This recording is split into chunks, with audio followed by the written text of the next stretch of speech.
Ahoj, ahoj a vítaj pri novej časti podcastu Chcem sa učiť. Ja som Andrea, lektorka anglického jazyka a aj v tomto podcaste ťa prevediem. Budeme si spolu čítať knihu The Secret Garden. Ideme konkrétne na 5. časť. Poďme si najprv ale zopakovať to, čo sa stalo predtým v predošlej kapitole, aby sme vedeli pekne nadviazať. Tak ako vieme, v predošlej kapitole Mary stretla Martinho brata Deacona. Ten jej dal semienka, pretože chcela trošku tú záhradu, tajnú záhradu, ktorú našla, skrášliť. A tak si išla vypýtať teda tie semienka od neho a povedala mu o svojom tajomstve. Povedala mu o tom, že našla túto záhradu a že sa o ňu tam stará a že ju chce urobiť krásnou. Tak Deacon jej v tom pomáhal s tým, že ukazoval, že aj tie rúže, ktoré sú na stene, neumreli, ale majú tam púčiky a pomaličky prídu k životu. Čo sa ona veľmi bála, pretože si myslela, že tá rastlina je mŕtva. Potom jej ujo si ju zavolal k sebe, pretože sa práve vrátil z cesty a chcel zistiť, ako sa má. Tak Marta mu povedala, že sa má veľmi dobre, že sa jej tu páči a že sa hráva v záhrade. Nepovedala mu o tom, že našla tajnú záhradu jeho manželky, pretože nechcela, aby jej tam zakázal chodiť. Tak, poďme teraz ďalej, do ďalšej kapitoly. Ak máš problém len čisto s počúvaním, určite si ma pustiť na YouTube, kde si vieš zapnúť automatické titulky a tým pádom môžeš čítať spolu so mnou, minimálne očami, prípadne kľudne môžeš urobiť aj to, že necháš mňa povedať jednu vetu, zastavíš si to a potom si povieš tú vetu tiež. Takýmto spôsobom si vieš zlepšiť výslovnosť a taktiež lepšie a hlbšie pochopíš tomu, čo bolo povedané, lebo tvoj mozog má šancu si to viac zapamätať. Tak, poďme teda na to čítanie. Chapter 5. Meeting Colin. In the middle of the night, Mary woke up. Heavy rain had started falling again, and the wind was blowing violently around the walls of the old house. Suddenly, she heard crying again. This time, she decided to discover who it was. She left her room and in the darkness followed the crying sound, round the corners and through doors, up and down stairs, to the other side of the big house. At last, she found the right room. She pushed the door open and went in. It was a big room with beautiful old furniture and pictures. In the large bed was a boy who looked very tired and cross, with a thin, white, tearful face. He stared at Mary. "Who are you?" he whispered. "Are you a dream?" "No, I'm not. I'm Mary Lennox. Mr. Craven's my uncle." "He's my father," said the boy.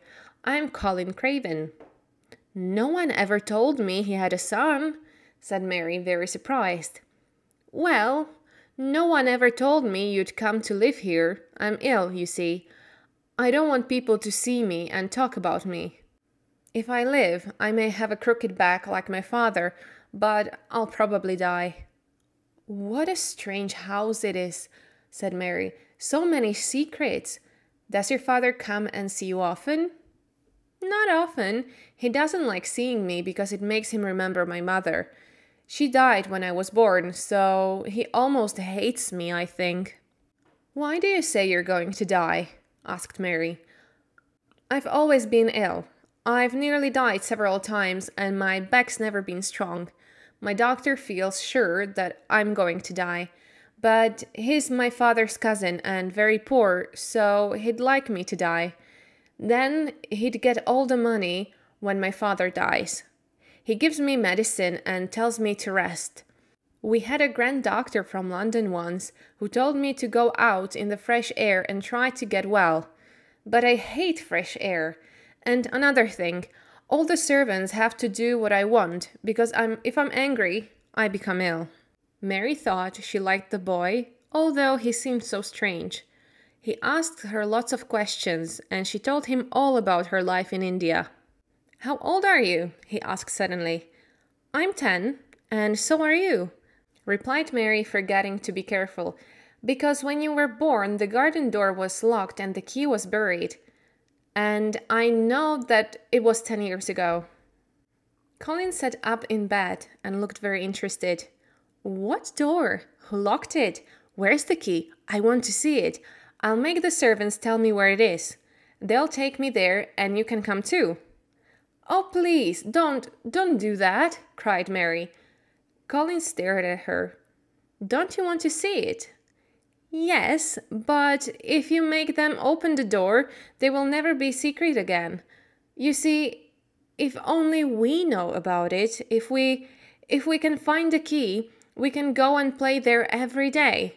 We can help the garden come alive again, and no one will know about it except us. I see, said Colin slowly. Yes, I'd like that. It'll be our secret.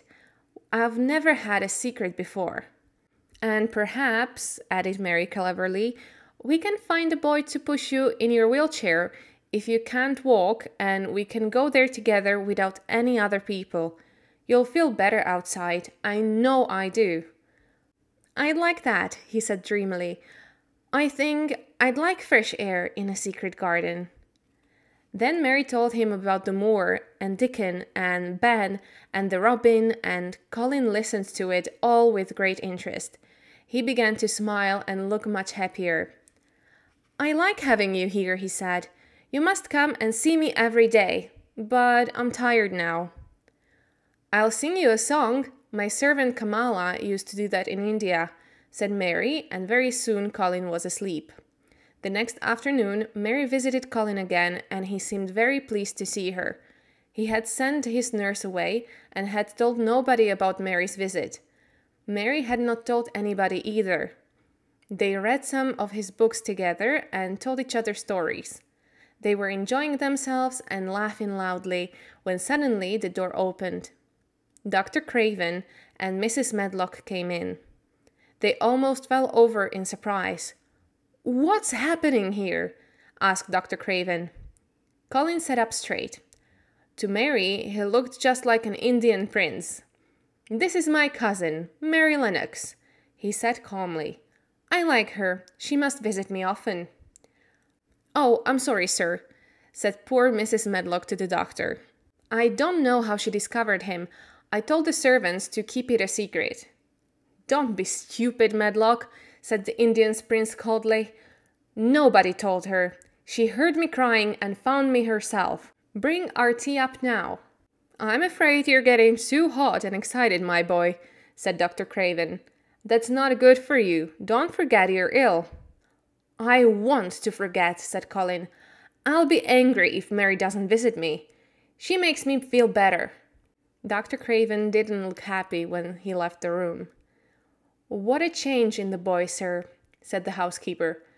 He's usually so disagreeable with all of us. He really seems to like that strange little girl, and he does look better. Dr. Craven had to agree. The end of the chapter 5. Ako sa ti páčila táto kapitola? Bola trošku kratšia než zvyčajne? O trošičku. Ale myslím si, že veľmi zaujímavá práve preto, že našla Colina, o ktorom je tiež tento príbeh a je to jedna z hlavných postav. Tak uvidíme, čo sa stane ďalej, keď pôjdu spoločne do tajnej záhrady a že či vôbec jeho ocko zistí, že chodia do tej tajnej záhrady, čím to zakáže alebo nie, uvidíme. Už sme sa v podstate dostali do tej časti knihy, kde nemáme veľa nových slov, teda daj mi vedieť. Rozumel si tomu, čo som čítala, alebo si musel niečo vyhľadávať. Čo sa týka nových slovíčok z predošlých kapitol, tie nájdeš na webe, na blogu, konkrétne www.chcemsaučiť.sk, takže kľudne si ich prejdi ešte raz, urob si pamäťové kartičky, nauč sa ich, je to vždy fajn si obohatiť slovnú zásobu. Dobre, tak ja končím, počujeme sa na budúce, ešte tam pár kapitol ostáva, tak verím, že si ich vypočuješ tiež. So, have a beautiful day and bye.